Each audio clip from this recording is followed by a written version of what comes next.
Hey guys! I'm sorry it's been such a long time since I've done anything on this channel. I've been doing lots of stuff on our main channel, My Korean Husband YouTube channel, so you can see what we'll be doing there.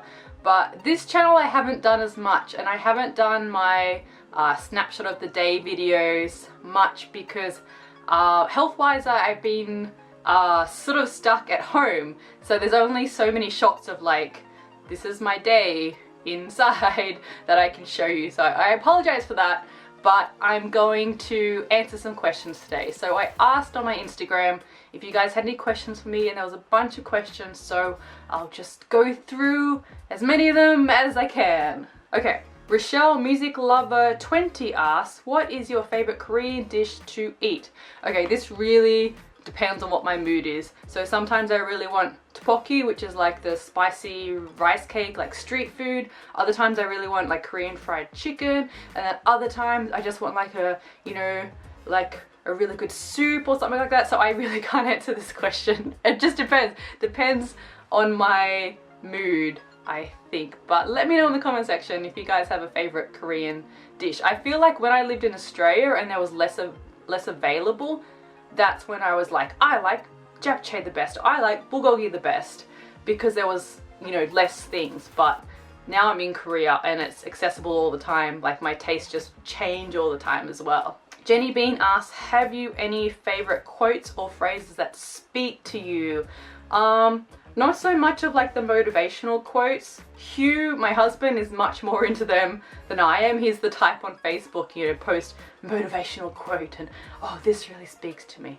But I think the thing that resonated with me the most in recent years was when Jim Carrey actually did a speech, and the sort of message of the speech was like, you can fail doing what you don't want to do, so you might as well fail doing what you do want to do, which I think was a really good motivating thing of, instead of just following the trend of like, you know, this type of job because this type of job is stable, that, you know, it's better to actually try and do what you do want to do. Especially these days, you know, even having a normal stable job, you can completely fail. So you might as well, you know, push forward and try to do something that is what you actually want to do. Okay, Beware of Coco asks, how do you interact with fans the best? What are your do's or do nots when speaking to them? Is that like do's or do nots for them talking to me, or like what I have for myself, what rules I have? I'm really accessible online, like on Twitter and that, I'm usually replying to people, and on Facebook and that. But it is really nice when people come up to us on the street, and I really like it when people come up and they're like, I watch everything you do, I read everything you do, and I know everything about you. That's actually really cool, because one of the worst things is when people come up and they're like, oh yeah, I used to watch your videos, or they'll be like, hi, I'm a fan, yeah, you know, sometimes I watch your videos. And I'm like, why would you think that makes me feel good? That doesn't make me feel good. It means that you're not liking the content we're putting out. Like, I know sometimes people try to do it to be like cool, like, oh yeah, I'm not like a hardcore fan, I'm just like, you know, casual fan. But no, please be a hardcore fan, because we really appreciate that. I love it when people come up and they're like, everything you do, I follow. I'm like, thank you so much. That's so nice of you to say that. That didn't really answer the question. I'm sorry. Magdalena asks, what's the piece of clothing accessory that is apparently popular among people our age in Korea, but you find it quite hideous? Usually I really like Korean fashion, so like there's not usually things that I'll be like, oh my gosh, that's disgusting. But like, the past year, really 90s style clothing has been in, and I just can't embrace it because I lived through the 90s and I remember wearing that as a teenager. So it just, I feel like you can't wear it the second time it comes around. I don't know. So like things like the velvet, like for me that's just like a cringy teenage years type clothing, or maybe even a little bit before my teenage years. Like we used to wear these velvet hats that had the, like it folds up like this and then it had the flower on it like that in the early 90s. And so I see stuff like that, velvet and like even chokers and that type of thing, and I'm just like, this is just reminding me of my childhood and my teenage years, and I can't get on board with it. Fly Cloud Monkey asks, how are you enjoying city life? Do you miss the countryside in comparison? Sometimes I do really miss the countryside, like I miss the fresh air and nature and everything like that, but I enjoy being in the city because it's so much more anonymous. You know, like in the countryside, I think what we sort of got sick of towards the end was like small rural communities. There's a lot more, like everybody's talking about each other, and sometimes people would say, you know, like make assumptions about us, and it was just frustrating sometimes dealing with the more sort of narrow mindset. But I do really want to go back to the countryside soon because I miss a lot of stuff about the countryside.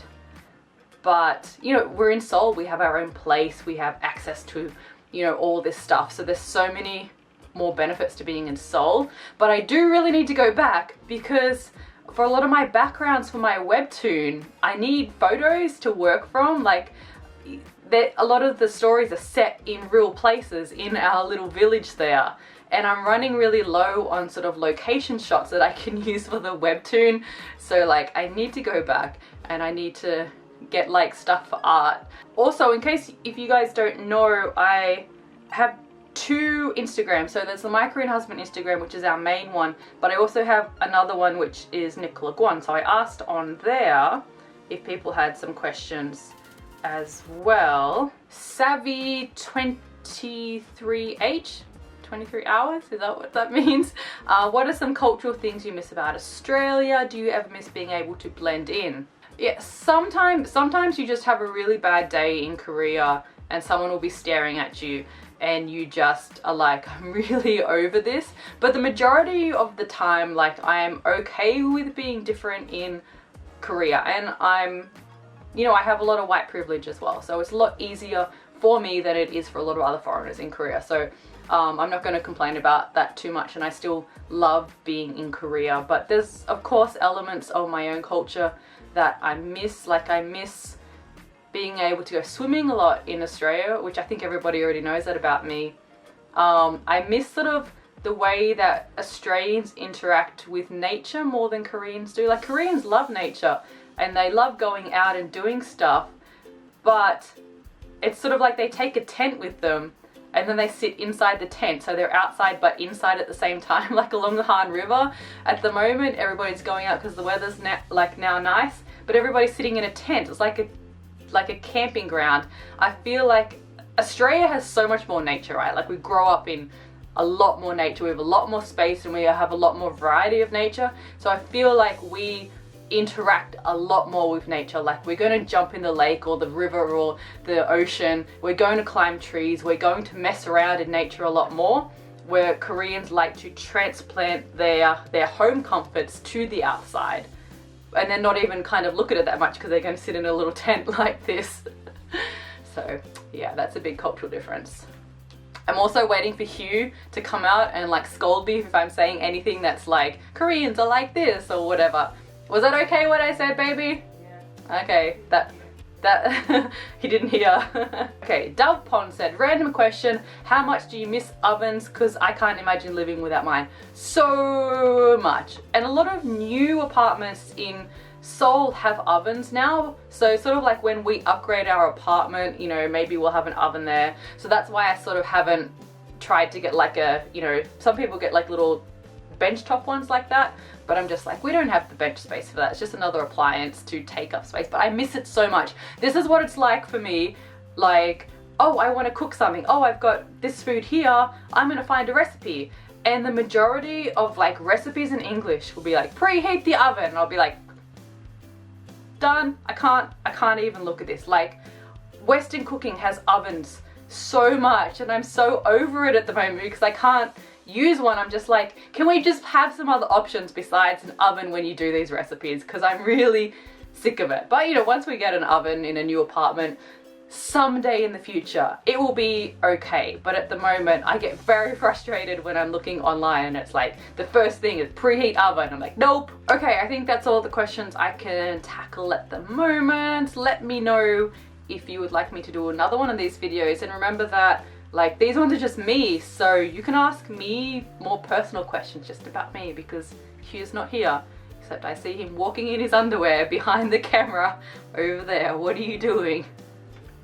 Just getting something to eat. So if you do like me answering some questions like this, then let me know and I can maybe try to do these weekly. I will see. And to check out what me and Hugh are doing, you know, as a married couple in Korea, go over to the My Korean Husband blog and you can see that. And make sure you're following the Nicholalala webtoon on webtoons.com in the Slice of Life section that is updated every week. And subscribe to this channel if you haven't already, and bye.